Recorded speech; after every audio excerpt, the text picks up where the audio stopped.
আসসালামু আলাইকুম সম্মানিত প্রিয় দর্শক শ্রোতাবিন্দু, সবাইকে স্বাগতম। এমআরওয়ানি ইন্ডিয়ান ব্লকের পক্ষ থেকে দেশ ও দেশের বাইরে যারা আছেন সবাইকে স্বাগতম। প্রিয় দর্শক শ্রোতাবিন্দু, আজকে আমি চলে এসেছি, দেখতে পাচ্ছেন স্প্রে করার জন্য। তো আজকে আমার হাতে যে তেলটা দেখতে পাচ্ছেন এর কালারটা কিন্তু একদম অন্যরকম, প্রায় মধুর মতন দেখতে। তো আজকে আমি আপনাদেরকে বলবো যে এই তেলটায় কী কী কাজ করে বা এটা নতুন বেরোয়েছে। তো এর নাম হচ্ছে বিনাশ। এটা হচ্ছে পুরা আমার এই কলাভুরির মধ্যে কিন্তু ব্যাপক পরিমাণ দেখতে পাচ্ছেন, চারি সাইডে কিন্তু অনেক বন জঙ্গলে এঁটে গেছে। তো এখন আমি এই তেলটা ব্যবহার করব, এর নাম হচ্ছে বিনাশ। এখানে দেখতে পাচ্ছেন 150 গ্রাম তেল আছে। তো আপনার এক ড্রামের ভিতরে 150 গ্রাম তেলে কিন্তু লাগবে না, তেল লাগবে মাত্র আপনার হচ্ছে এর অর্ধেক পরিমাণ। এই অর্ধেক তেল দিলে কিন্তু এর কাজ কিন্তু যা গাছ আসলে পোড়া আছে একদম পুরো ক্লিন হয়ে যাবে। তো প্রিয় দর্শক শ্রোতা, আপনারা অনেকেই চাষ করেন, তো অনেকে মারেন, পোড়া মারেন, হয়তো বা পচা মারেন। দেখা যাচ্ছে যে পাট গাছের ভিতরে যে শামা মারা যে পোড়াগুলো আছে, এটাও সে শামা মারার মতন এরকমই, কিন্তু এর কাজ কিন্তু ব্যাপক পরিমাণ। আপনারা দিলে কিন্তু বুঝতে পারবেন। এখন কিন্তু আমাদের যশোর জেলার ঝিকুরগাছা মিশ্রিদারা গ্রামে প্রতিটা দোকানে কিন্তু এই বিনাশ তেল পাবেন, বা অন্য অন্য জায়গায়ও এই তেলটা পাবেন। এর দাম একটু বেশি, এর 100 গ্রামের দাম হচ্ছে 120 টাকা করে। এখানে মোটামুটি 150 গ্রাম মতন তেল আছে। তো এখানে প্রায় তেল আছে আপনার প্রায় 200 টাকার মতন।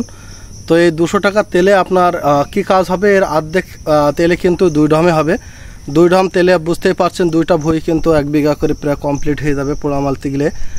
তো প্রিয় দর্শক শ্রোতা, আমি আজকে আপনাদেরকে দেখাবো যে কিভাবে এই স্প্রে করছি বা এই বিনাশ কতটুকু পরিমাণ পানিতে দিতে হবে, তার মধ্যে আমি আপনাদেরকে দেখাই।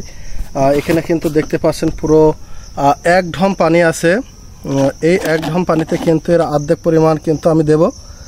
তো প্রিয় দর্শক শ্রোতাবৃন্দ, আপনাদেরকে সঠিক পদ্ধতি বা সঠিক নিয়মে কিভাবে আপনারা কোন ক্যাপাসিটিতে চাষ করলে বা দেখা যাচ্ছে যে সঠিকভাবে কাজ হবে বা কোন পোড়াগুলো বিশেষ করে প্রয়োজন, তো আমি আজকে আপনাদেরকে দেখালাম যে এই সেই বিনাশ মলম আজকে আমি আমার কলা ভুঁইতে কিন্তু দেব। দেখতে পাচ্ছেন দর্শক শ্রোতা, চারি সাইডে কিন্তু সব কলা গাছ। তার ভিতরে যদি দেখায়, দেখেন যে কত বড় বড় ঘাস হয়ে গেছে। বৃষ্টির সময় আপনারা এটা মারতে পারবেন, দেখা যাচ্ছে যে পানি হলেও কিন্তু আপনারা ব্যবহার করতে পারবেন, বা শুকনো থাকলেও ব্যবহার করতে পারবেন। তো শুকনোতে কিন্তু এতে ব্যাপক পরিমাণ কাজ করবে, পানি অবস্থা যদি পানিও থাকে তাও কিন্তু কাজ করবে। তো প্রিয় দর্শক শ্রোতা, আজকে আমি আপনাদেরকে দেখালাম এই সেই বিনাশ মলম, এই সেই বিনাশ পোড়া। এর যার নাম বলে যেরকম আপনাদের আছে না যে অনেক তেলগুলো যেগুলো বিনাশ মলম হিসেবে অরিজিনালি কাজ করে, এই সেই বিনাশ। যারা আপনারা বিনাশ এই তেল স্প্রে করতে চাচ্ছেন বা পোড়া ব্যবহার করতে চাচ্ছেন, এই তেলটা ব্যবহার করুন। এর কিন্তু ব্যাপক পরিমাণ কাজ। আপনারা যদি এখনও না ব্যবহার করে থাকেন তাহলে অবশ্যই দোকানে যে বলবেন যে এই বিনাশ, এই কালারটা দেখালে ওরা কিন্তু বুঝতে পারবে যে এটা কী তেল। এর আর একটা নাম আছে, তো এটা সচরাচর সবাই এখন বিনাশ নামে চলছে। তো প্রিয় দর্শক শ্রোতা, আজকে আমি আপনাদেরকে দেখালাম। তো কলা ভুঁইতে স্প্রে করব, প্রচুর পরিমাণ ঘাস আছে। তো কেমন কাজ হয়, কী বৃত্তান্ত, সেটা কিন্তু আপনাদেরকে নেক্সট ভিডিও বা নেক্সট এসে কিন্তু দেখাবো যে দেখেন এই ভুঁইতে কেমন কাজ হয়েছে। ঘাস একদম পুরো পচে যাবে, মাটি সাদা হয়ে যাবে। প্রিয় দর্শক শ্রোতা, আজকে এই পর্যন্ত শেষ করছি। সবাই ভালো থাকবেন, সবাইকে জানাই ধন্যবাদ। আসসালামু আলাইকুম।